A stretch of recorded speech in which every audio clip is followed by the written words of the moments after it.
Assalamu alaikum. This is my YouTube channel Learn with Sir Nabeel. I hope you all are well. Today we will discuss about statistic. So, introduction of the statistics is as under. There are four stages of statistical study. Number 1 is collection, number 2 organization, number 3 display, number 4 interpretation. Now, types of graph which we study in statistics: pictogram, bar graph, pie chart, line graph.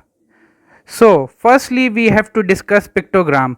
The collection of data is displayed using a pictogram. For example, there are some cupcakes.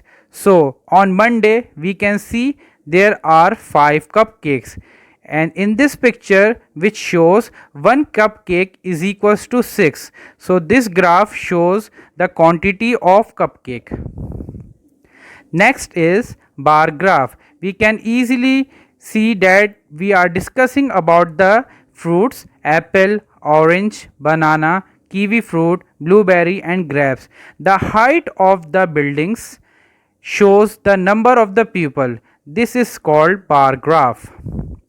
When we talk about the pie chart, this is the portion area represented different portions: red color, blue color, green color, which shows different sectors, and it is called pie chart. And the last is line graph. We can easily see there are different lines and there are different points. It goes up and down. So this graph is called line graph, which represent data in the form of line. So class, I hope you enjoy my lesson.